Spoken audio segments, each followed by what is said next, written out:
आप देख रहे हैं अब तक न्यूज़ चैनल। आइए नाज़रीन, आज एक बार फिर हम आपका इस्तकबाल करते हैं हमारे चैनल BM अब तक। आज हम लोग मालेगांव शहर की Hera English school medium school में खड़े हुए हैं, जहां पर एक शादी की तकरीब का प्रोग्राम चल रहा है। लेकिन ये शादियां कौन सी शादियां हैं? मालेगांव शहर संजरी चौक इलाके के अंदर एक आग का हादसा पेश आया था, जहां पर मालेगांव शहर के आलमी तहरीक सुन्नी दावत इस्लामी के निगरां और आलमी शोहरत याफ्ता शख्सियत हज़रत सैयद मोहम्मद आमिनुल कादरी साहब ने दौरा करते हुए जगह पर अपना फ़ैसला सुनाते हुए ऐलान किया था कि यहाँ पर जितने भी निकाह होने वाले थे उसकी ज़िम्मेदारी आलमी तहरीक सुन्नी दावत इस्लामी अपने ज़िम्मे लेती है। और उसी के बाद वह ऐलान के बाद वहाँ के मुताशरीन को मुतमईन होने का एक सहारा मिला। और उसी के साथ साथ कुछ वक्त लेने के बाद आज यहाँ पर उसी निकाह की तकरीब का इनकाद किया गया। और माशाअल्लाह उन निकाह के साथ साथ यहाँ पर तमामी मेहमानों के खाने के नज़्म के साथ दान दहेज के पूरे रस्म व रिवाज के साथ उस प्रोग्राम को इनका इख्तिताम नज़र यहाँ पर हम देख रहे हैं। हमारे साथ मौजूद है आलमी तहरीक सुन्नी दावत इस्लामी के निगरां और आलमी शोहरत याफ्ता शख्सियत सैयद मोहम्मद आमिनुल कादरी साहब। इनसे मुलाकात करेंगे और जानेंगे इस ताल्लुक़ से वो क्या कहना चाहते हैं। तो अल्लाह सल्लल्लाहु तआला अलैहि वसल्लम, जैसा कि अभी आपने ख़ुद बताया कि वो जो संजरी चौक पर आग का जो हादसा हुआ था उसमें जो ऐलान किया गया था वो आज अल्हम्दुलिल्लाह सुन्नी दावत इस्लामी की तरफ से जो ऐलान था कि तीनों शादियां सुन्नी दावत इस्लामी करेगी। अल्हम्दुलिल्लाह वो निकाह तीनों हो चुके हैं और खाना भी अब इख्तिताम पर है। अल्लाह का शुक्र है कि हर शादी के घर से जो है वो 100 आदमियों को हमने दावत दी थी और मोहल्ले के तमाम लोगों को भी मदऊ किया था उसमें। और अल्लाह का शुक्र है, ज़रूरियात की जितनी चीज़ें हैं वो सारी चीज़ों का इंतज़ाम भी सुन्नी दावत इस्लामी ने दुल्हनों के लिए किया। साथ ही साथ सोने के ज़ेवरात भी हम लोगों ने अपनी तरफ से बच्चियों को दिए हैं। और अल्लाह का शुक्र अदा करते कि जो हमने वादा किया था वो आज मुकम्मल हो गया। हज़रत, ऐसे लॉकडाउन का दौर आ गया वापस से, इसमें क्या दुश्वारियाँ पेश आई? शादी को लेकर तो हमें कोई दुश्वारी पेश नहीं आई अल्हम्दुलिल्लाह, क्योंकि शहर के लोगों का काफ़ी हमें सपोर्ट रहा। अलबत्ता ये है कि जो प्रोग्राम हम बहुत आला पैमाने पे करना चाहते थे उसको हमें थोड़ा सा समेटना पड़ा। बस हाँ जी, यही हुआ कि जो हमारे ज़हन और दिमाग में खाका था कि हम इसको बहुत अच्छे अंदाज से करेंगे। जैसे ये जो 3 शादियाँ हैं, तो जो जिनके घर जले हुए वो तो 3 शादियाँ थी।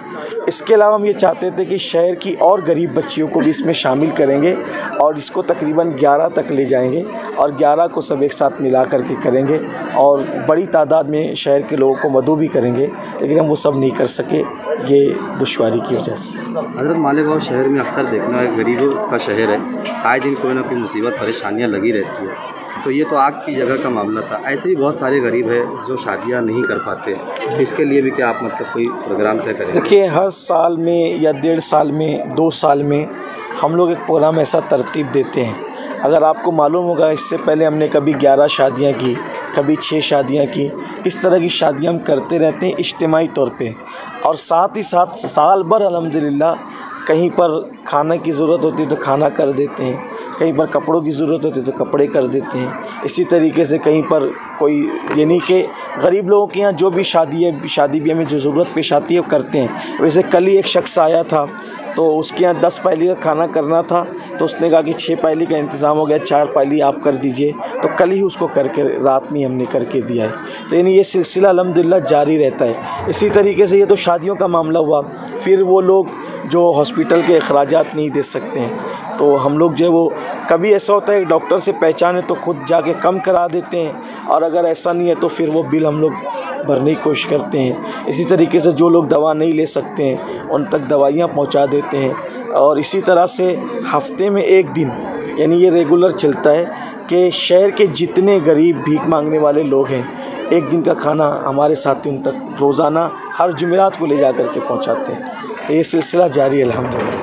हज़रत, आप पूरी दुनिया में मशहूर है, तो आज देश में जो हालात है कोरोना के, इसको लेकर कोई मैसेज देना चाहेंगे? मैं लोगों से यही कहूँगा कि बीमारी को लेकर के जो भी गाइडलाइन जो है वो हमें ऊपर से मिल रही है, उस गाइडलाइन को फॉलो करें और कोशिश ये करें कि अपनी ज़ात से अपने मुल्क को या अपने मुल्क के बाशिंदों को कोई तकलीफ़ ना हो। जैसे कि ये कहा जाता है कि मास्क का इस्तेमाल करें लोग इस्तेमाल करें। इसी तरीके से हाथ धुलने के लिए कहा जाता है, हाथ ही नहीं धुलें बल्कि पूरा वज़ू करें और हमेशा बावज़ू रहें। इसलिए कि हदीस पाक में आता है कि जो बावज़ू रहता है वो अल्लाह के किले में महफूज रहता है। तो बावज़ू रहेंगे तो बलाओं से भी महफूज रहेंगे, बीमारियों से महफूज रहेंगे।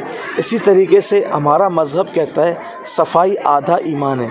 तो साफ़ सफाई का ख्याल रखें, अपने बच्चों पे तवज्जो दें, और अगर थोड़ा भी नाक कान गर्म होता है, छोटी सी भी कोई बीमारी होती है तो जल्दी से डॉक्टर की तरफ रुजू करें। बीमारी को छुपाएं नहीं, बीमारी छुपाओगे ना तो अल्लाह न करे वो बढ़ सकती है।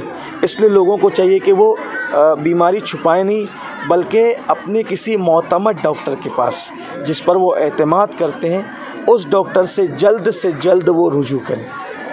शहर में बढ़ रही नौजवान लड़कियों की आत्महत्या, फांसी लगा लेना, जहर पी लेना, इसको आप कैसे देखते हैं? देखिए, अभी इस जुमा से पेवस्ता जुमा जो पिछला जुमा गया है, उस जुमा को हमने इसी उन्वान पर एक ख़िताब रखा था मरकज़ पर जामा मस्जिद या रसूलुल्लाह में हफ्तावारी इज्तिमा में।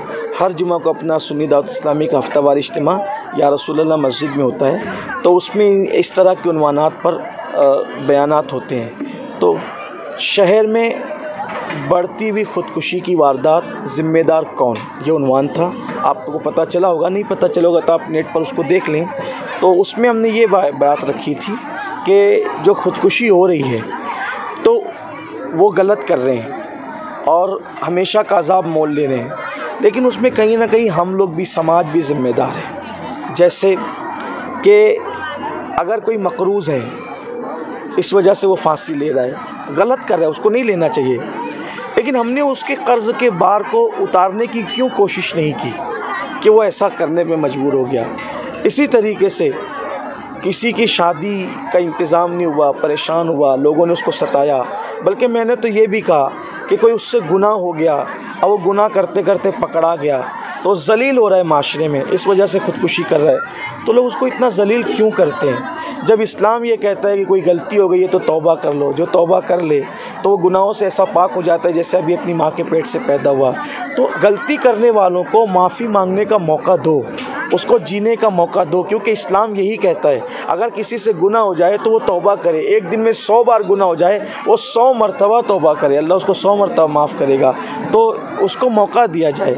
इसी तरीके से ख़ुदकुशी की एक वजह ये भी है, किसी से अफेयर हो गया, मोहब्बत हो गई, अब लड़कियां वहीं शादी करना चाहती है या लड़के वहीं शादी करना चाहते हैं। अब माँ बाप, भाई, बड़े लोग ज़िम्मेदार अना के साथ अड़ जाते हैं, अपनी बिरादरी के नहीं हैं, अपने मेयार के नहीं हैं, ऐसा है वैसा है, हम तो वहाँ नहीं करने देंगे। तो मेरी गुजारिश माँ बाप से ये है कि अगर अल्लाह न करे, पहले तो आप अपने बच्चों पे नज़र रखें, बच्चियों पे, कि वो गलती ना करें। और अगर उनका दिल कहीं जाके अटक जाता है, कोई लड़की किसी लड़के का इंतखाब कर लेती है, हालांकि ये गलत है, वो नहीं कर सकती ऐसा। हमारे यहाँ रिश्तों का मिजाज ये है कि माँ बाप रिश्ता ढूंढेंगे और सिलेक्शन लड़की करेगी, हाँ या ना पर फैसला होगा लड़की के, ठीक है। तो वो खुद ढूंढा, उसने गलती की, उसने ऐसा नहीं करना चाहिए था। लड़के ने खुद ढूंढ लिया, उसने गलती की, उसको ऐसा नहीं करना चाहिए था। लेकिन अगर उसने ढूंढ लिया है तो माँ बाप लड़की को समझाएं, घर के ज़िम्मेदार लड़की को समझाएं, लड़के वाले लड़के को समझाएं। अगर मानते हैं तो ठीक है, और अगर ऐसा लगता है कि बज़िद हैं तो बिस्मिल्लाह करके वहाँ कर दें। इसलिए कि अगर हम एक शादी करने से किसी की जान बचा ले जाते हैं तो अपनी अना को कुचल दें, अल्लाह पे छोड़ दें। शायद अल्लाह ने उसकी तकदीर में यही लिखा था जो उसके साथ हो रहा है। तो इसलिए कि हमारी बिरादरी नहीं है, क्यों बिरादरी देखते हो? बिरादरी सिर्फ पहचान के लिए है, ऐसा ज़रूरी नहीं कि जिस बिरादरी में उसी बिरादरी में शादी करो।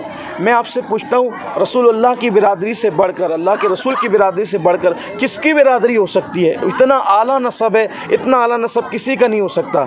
लेकिन इमाम हुसैन ने, जब वो हज़रत शहरबानो जो ईरान के बादशाह की बेटी थी, ईरान के बादशाह की पोती थी, वो कनीज़ की शक्ल में आई थी मस्जिद नबी शरीफ में, इमाम हुसैन ने उनके साथ निकाह किया ना। तो इसी तरीके से हज़रत जो वो अब्दुल्ला अल महज़ जिनकी विलादत हुई है, हज़रत अब्दुल्ला अल महज़, तो उनके बेटे मूसा अल जौन, अब्दुल्ला अल-महज़ नजीबुत तरफ़ैन सैयद है, इनकी माँ हुसैनी है, इनके वालिद हसनी है, इमाम हसन के ये सगे पोते हैं, इमाम हुसैन के सगे नवासे हैं ये, लेकिन उसके बावजूद इन्होंने एक कनीज़ औरत के साथ निकाह किया। तो जो वो नसब देखना चाहिए, लेकिन अगर हालात ऐसे बन जाएं तो फिर नसब वगैरह कुछ मत देखो, सिर्फ़ ये देखो कि ईमान है। ईमान से बड़ी दौलत कोई चीज़ नहीं है, अगर ईमान वाला है तो कर लो। तो इस तरीके से ख़ुदकुशी पे हम कंट्रोल करेंगे। मकरूज़ है कोई, उसकी मदद कीजिए, परेशान आले उसकी हौसला अफजाई कीजिए। बल्कि मैं ये कहता हूँ कि कोई मुसीबत ज़दा की आप मुसीबत नहीं दूर कर सकते ना, सिर्फ शफ़क़त और मोहब्बत के साथ उसकी फ़रियाद को सुन लो, उसको तसल्ली दे दो, उसका बोझ हल्का हो जाएगा। माशरे में आज कोई किसी को सुनने के लिए तैयार नहीं है। कोई मुसीबत ज़दा आता है तो कोई उसकी बात सुनने को तैयार नहीं, तो आदमी डिप्रेशन का शिकार होगा, आदमी मायूस होगा और आखिरी में फिर वो फ़ैसला करता है, हालांकि वो फ़ैसला गलत है, उसकी तायद हम नहीं कर रहे हैं, ना कर सकते हैं। इसलिए कि अल्लाह के रसूल अलैहिस्सलाम फरमाते हैं, जो जिस औजार से ख़ुदकुशी करेगा क़यामत तक में जो वो बार बार उसी औजार से उसको मारा जाएगा, उसको तकलीफ़ दी जाएगी, हमेशा के लिए वो उस अज़ाब में गिरफ़्तार होगा। तो ये चीज़ें हैं, लेकिन हमें कहीं ना कहीं माशरा उसमें शामिल है।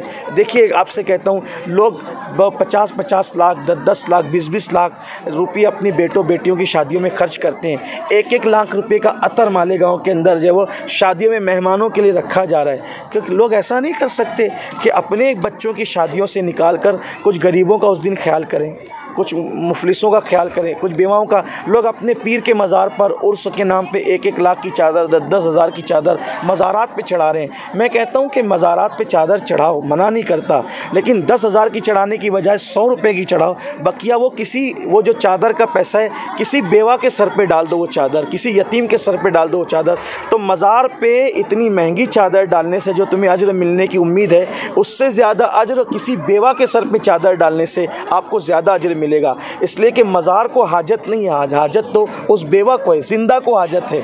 वो तो बहुत आला चीज़ पा चुके हैं जिनकी आप खुशी हासिल करना चाहते हैं। तो मैं बल्कि ये कहता हूँ लोगों से, मरने के बाद लोगों को कांधा देने से ज़्यादा ज़रूरत आज इस चीज़ की है कि जीते जी लोगों को अपना कांधा दिया जाए, तो हम खुदकुशी पर जो है वो काबू पा सकते हैं। मैं तो अपनी आंखें मेरी भर आ चुकी है कि शहर में बढ़ रहे दिन भर आत्महत्या के हादसा हम बर्दाश्त नहीं कर पा रहे। हम इसके ऊपर हर दिन काम करने की कोशिश कर रहे हैं, लेकिन हज़रत ने इसके ऊपर आज बहुत ही खुलासेवार तफसील बताई है। हम चाहेंगे शहर की आवाम से कि वो भी अपने हालात किसी न किसी को शेयर करे और आत्महत्या की ऐसी वारदात से अपने आप को बचाए रखे। मैं जाबिर शाह, कैमरामैन मुस्तकीम शाह के साथ।